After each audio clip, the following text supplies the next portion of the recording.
Hello friends, welcome to my YouTube channel.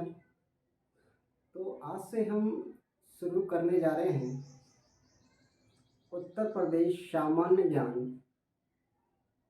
की test series, जिसमें हम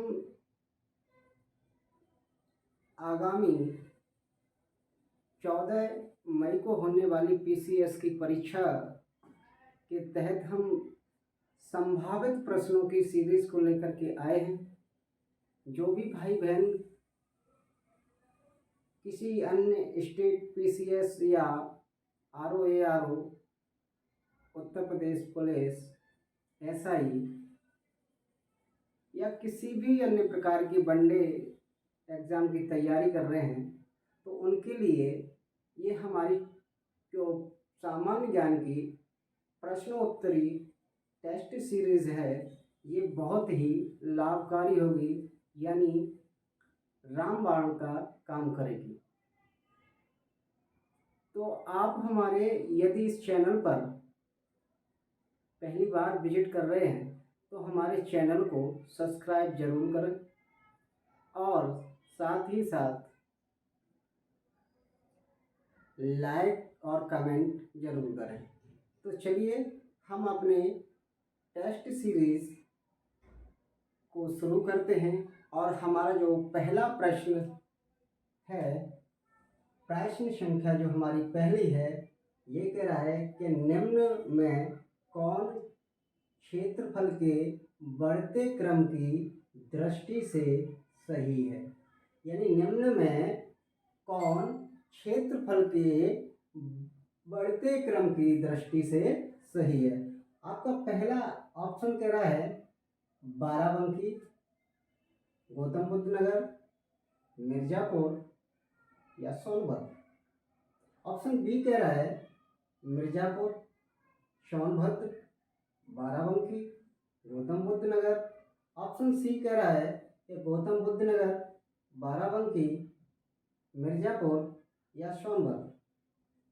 ऑप्शन डी में सोनभद्र, मिर्ज़ापुर, गौतम बुद्ध नगर या बाराबंकी।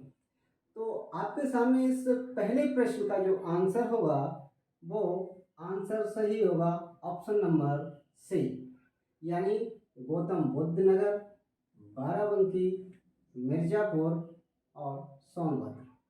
अगर ये बात करें कि हमारे क्षेत्रफल की दृष्टि से सबसे बड़ा जो जिला है उत्तर प्रदेश का, वो लखीमपुर खीरी है।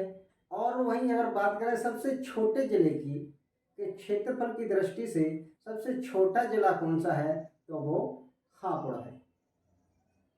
तो अब देखते हैं हम इसके घटते क्रम यानी बढ़ता हुआ क्रम देखेंगे। बढ़ते क्रम में सबसे बढ़ता क्रम देखते हैं हम क्षेत्रफल की दृष्टि से। क्षेत्रफल की दृष्टि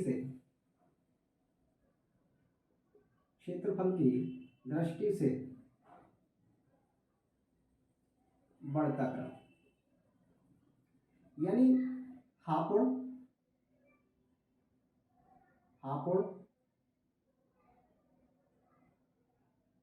यानी सबसे छोटा जो हमारा क्षेत्रफल की दृष्टि से कौन सा है, हापुड़ है। उसके बाद गाजियाबाद है,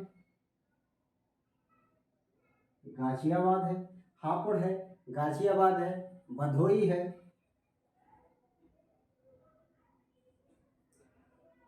भदोई हो गया, शामली है और गौतम बुद्ध नगर है। तो ये हमारा जो सबसे छोटा यानी बढ़ते हुए क्रम में सबसे छोटा हापुड़ हो गया, उसके बाद गाजियाबाद हो गया, उसके बाद भदोई हो गया, उसके बाद शामली हो गया, उसके बाद गौतम बुद्ध नगर। यानी ये हमारा बढ़ता हुआ क्रम है। यानी इससे बड़ा ये सबसे छोटा, इससे बड़ा ये, इससे बड़ा ये, इससे बड़ा ये और इससे बड़ा ये। तो ये हमारे पहले प्रश्न का आंसर हुआ ऑप्शन नंबर सी। हम दूसरे प्रश्न की ओर बढ़ते हैं। हमारा दूसरा प्रश्न कह रहा है कि सोनभद्र जिले को स्पर्श करती है। यानी जो सोनभद्र हमारा जिला है उसको कितने राज्य स्पर्श करते हैं। ऑप्शन नंबर ए कह रहा है कि 2 राज्यों की सीमा स्पर्श करती है। ऑप्शन नंबर बी कह रहा है कि 3 राज्यों की सीमाएं स्पर्श करती हैं। ऑप्शन नंबर सी कह रहा है कि 4 राज्यों की सीमाएं स्पर्श करती हैं। ऑप्शन नंबर डी कह रहा है 5 राज्यों की सीमाएं स्पर्श करती हैं। तो हमारे दूसरे प्रश्न का जो आंसर होगा वो होगा ऑप्शन नंबर सी, यानी सोनभद्र जिले को जो 4 राज्यों की सीमाएं स्पर्श करती हैं, तो वो हमारे 4 राज्य कौन से हैं जो इसकी सीमा को स्पर्श करते हैं। तो देखते हैं हमारे 4 राज्य कौन कौन से हैं जो के सोनभद्र जिले को स्पर्श कर रहे हैं।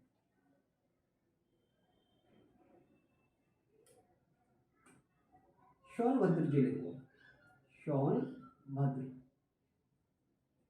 यानी देखते हैं बिहार,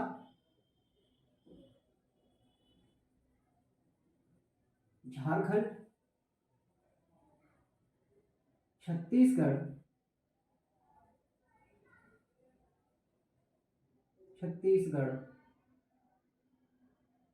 और मध्य प्रदेश। तो सोनभद्र जिले को ये 4 राज्य क्या करते हैं, स्पर्श करते हैं। यहाँ अगर आपसे प्रश्न पूछता है कि सोनभद्र जिले को सबसे दक्षिणतम स्पर्श कौन सा राज्य करता है, तो वो छत्तीसगढ़ है। तो इस प्रकार से हमारे जो प्रश्न का जो दूसरे प्रश्न का आंसर है वो है ऑप्शन नंबर सी, यानी 4 राज्यों की सीमा स्पर्श करती है। वहीं हम अगले प्रश्न की ओर चलते हैं।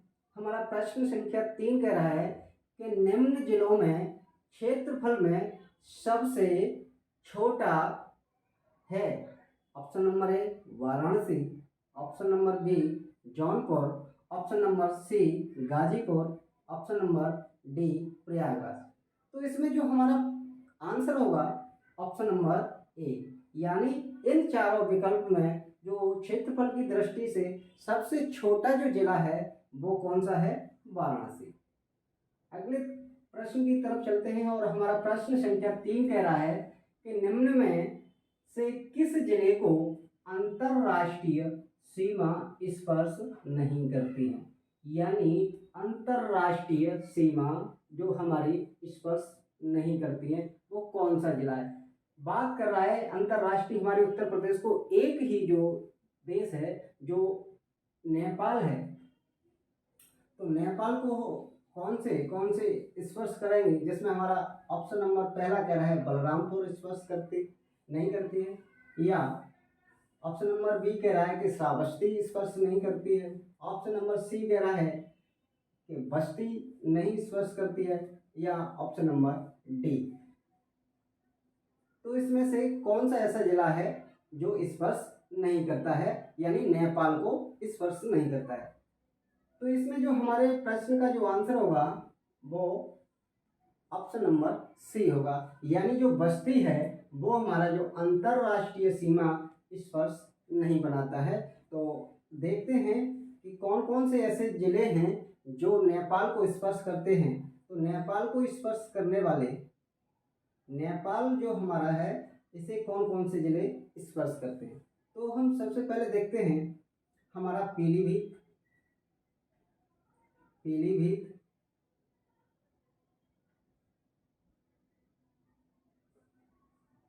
लखीमपुर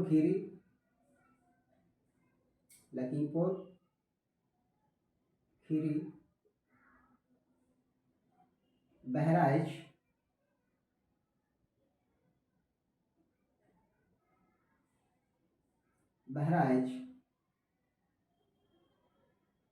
श्रावस्ती,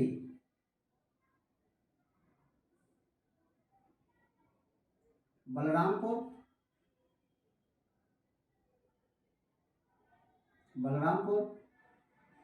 सिद्धार्थनगर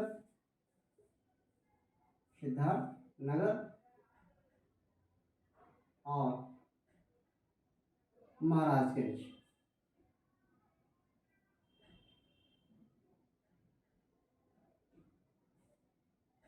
तो ये हमारे नेपाल को स्पर्श करने वाले जिले हैं उत्तर प्रदेश के। तो कितने जिले स्पर्श करते हैं? 7 जिले। यानी नेपाल को स्पर्श करने वाले जिलों की जो संख्या है उत्तर प्रदेश की, तो वो 7 जिले हैं। पीलीभीत, लखीमपुर खीरी, बहराइच, श्रावस्ती, बलरामपुर, सिद्धार्थनगर और महाराज। जिसमें से पीलीभीत एक ऐसा जिला है जो नेपाल की सीमा को भी टच करता है और उत्तराखंड को,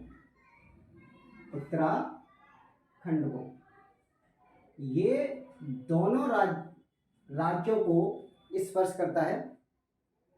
अगले प्रश्न की ओर चलते हैं। हमारा अगला प्रश्न है, निम्नलिखित में से किसे राष्ट्रीय राजधानी क्षेत्र यानी एनसीआर के 32वें और उत्तर प्रदेश के 8वें जिले के रूप में शामिल किया गया है? यानी जो एनसीआर है उसमें 32वें और उत्तर प्रदेश के 8वें जिले की बात कर रहा है कि कौन सा वो है जो 8वां जिला, जो 8वें जिले के रूप में शामिल किया गया है यूपी का। तो ऑप्शन नंबर ए कह रहा है कि आगरा को शामिल किया गया है। ऑप्शन नंबर बी कह रहा है शामली को किया गया है। ऑप्शन नंबर सी कह रहा है अलीगढ़ को किया गया है। ऑप्शन नंबर डी कह रहा है मथुरा को किया गया है। तो इसमें जो हमारे प्रश्न का सही आंसर होगा वो ऑप्शन नंबर बी होगा, यानी शामली। देखते हैं हम जो हमारे एनसीआर के जो क्षेत्र हैं वो कौन कौन से हैं जो हमारे इसमें शामिल किए गए हैं यूपी के जिलों को। तो सबसे पहले देखेंगे इसमें हमारा जो पहला जिला है हमारा, पहले जिले की बात करें तो वो हमारा मेरठ है। मेरठ। इसके बाद अगर बात करें तो गाजियाबाद है। गाजियाबाद। यही अगर बात करें तो अगला जो हमारा है गौतम बुद्ध नगर है, यानी गौतम बुद्ध नगर है। हमारा बुलंदशहर है।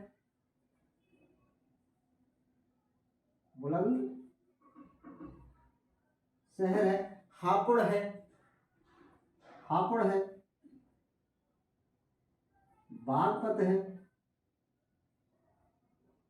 बागपत है। मुजफ्फरनगर है।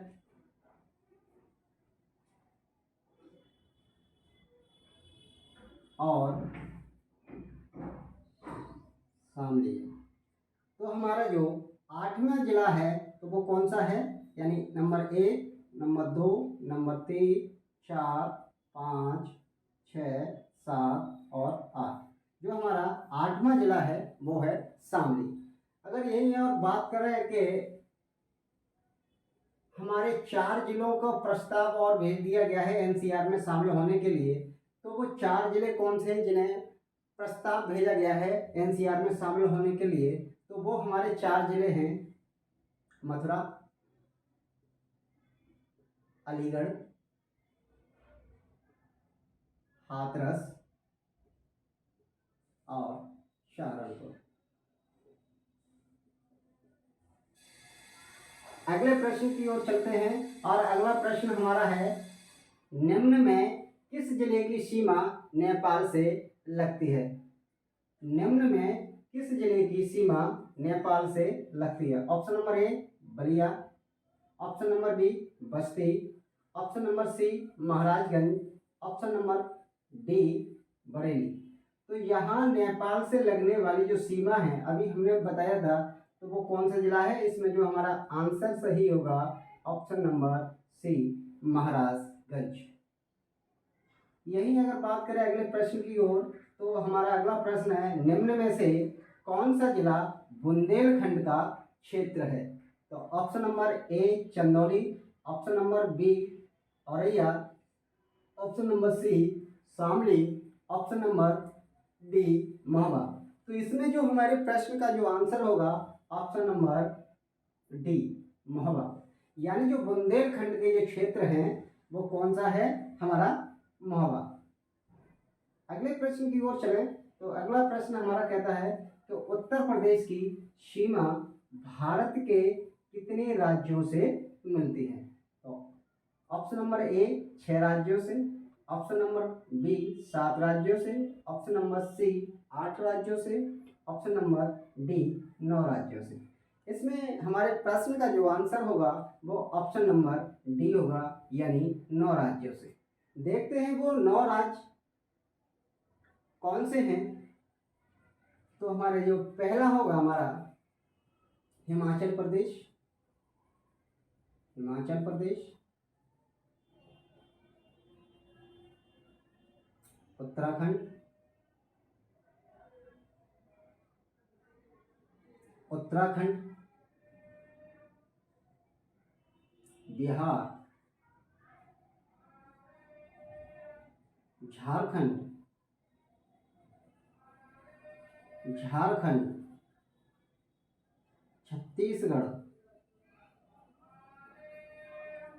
छत्तीसगढ़, मध्य प्रदेश, राजस्थान,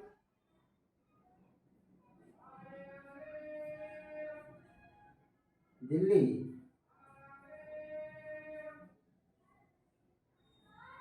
हरियाणा,